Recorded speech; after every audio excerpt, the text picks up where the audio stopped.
اقرأ أخيا ورتل القرآن.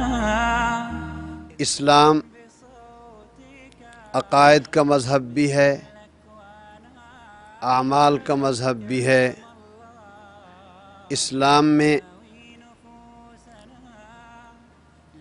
معاملات بھی ہیں، اسلام میں معاشرت بھی ہے، اور اسلام میں اخلاقیات بھی ہیں۔ کوئی کتنے لپٹے چپٹے اور کتنے حسین عقائد کیوں نہ بیان کر دے، کیوں نہ اظہار کر دے، جب تک کہ وہ قرآن و سنت کے مطابق نہیں ہوں گے، ان عقائد کا ذرہ برابر بھی کوئی اعتبار نہیں ہوگا۔ اسی طرح معاشرت ہو یا معاملات یا اخلاقیات، کس قدر ان کو حسین کیوں نہ بنا دیا جائے، جب تک وہ قرآن و حدیث کے مطابق نہیں ہوں گے، نہ ان اخلاقیات کا اعتبار ہے، نہ اس معاشرت کا اعتبار ہے، نہ ان معاملات کا کوئی اعتبار ہے، نہ ان اخلاقیات کا کوئی اعتبار ہے۔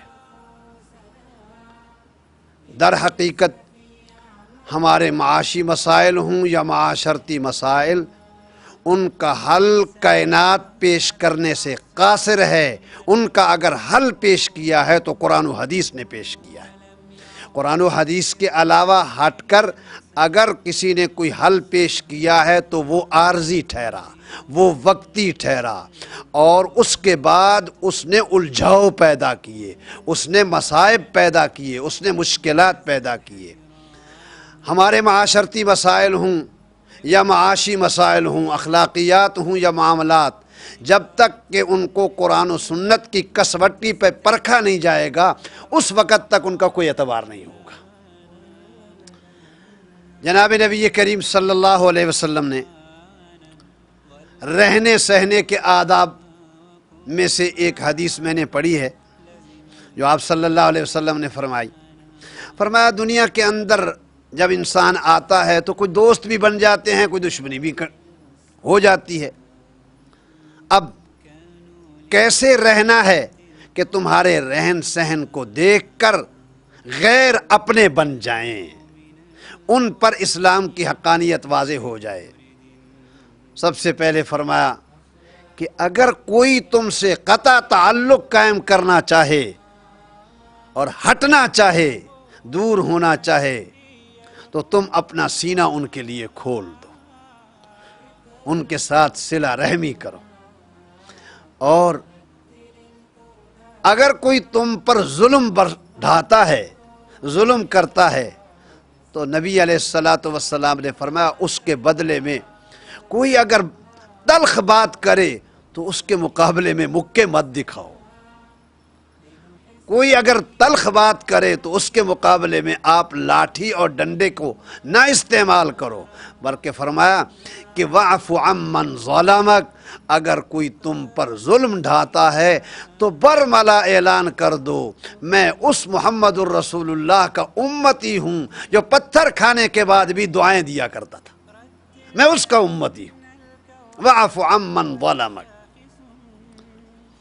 اور فرمایا کہ جو تجھ سے بھلا کرے، اچھائی کرے، اور تو اس کے بدلے میں بھلائی کر اور اچھائی کر، یہ تو کوئی معاملہ نہیں۔ کوئی چائے کا کپ پلا دے اور تو اس کو چائے کا کپ پلا دے، یہ کون سا کمال ہے؟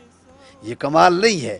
فرمایا کہ جو تجھے پتھر ملائے تو اسے دودھ پلا، یہ ہے نبی علیہ السلام کی سنت۔ اگر اس پر کوئی آ جائے اور اس نہج کو اپنا لے اور تھوڑا سا اپنے نفس پر کنٹرول کر لے، محمد الرسول اللہ کی ان روشن تعلیمات کو مرد بھی اپنا لے، عورتیں بھی اپنا لیں، جوان بھی اسی کو اپنائیں، بوڑھے بھی اسی کو اپنائیں، اور جناب ملک کے کرتا دھرتا لوگ بھی اسی کو اپنائیں، رعایا کو بھی اسی کو اپنائے، تو سچی بات یہ ہے کہ یہ کائنات جنت کا نمونہ بن جائے گی۔ نبی علیہ السلام کے سامنے ایک آدمی جا رہا ہے، پاک پیغمبر نے ارشاد فرمایا کہ جس کو اس دنیا میں زمین پر چلتا پھرتا جنتی دیکھنا ہو، وہ اس بندے کو دیکھ لو، وہ یہ جو جا رہا ہے۔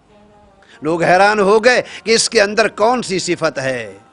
تحقیق کرنے کے بعد اس نے کہا میرے اندر اور تو کوئی چیز نہیں، میں کوئی زیادہ تہجد گزار، قرآن کی تلاوت کرنے والا یا زیادہ کوئی زکاتیں ادا کرنے والا، نوافل ادا کرنے والا نہیں ہوں، البتہ اتنی بات ہے کہ جب میں رات کو سوتا ہوں تو تمام مسلمانوں سے اپنے دل کو صاف کر کے سوتا ہوں اور ان کو معاف کر کے سوتا ہوں۔ تو بتایا گیا کہ یہ وہ صفت ہے جس کی وجہ سے پاک پیغمبر نے فرمایا کہ اس چلتے پھرتے جنتی کو دیکھ لو۔ لنحس في أعماقنا الإيمان اقرأ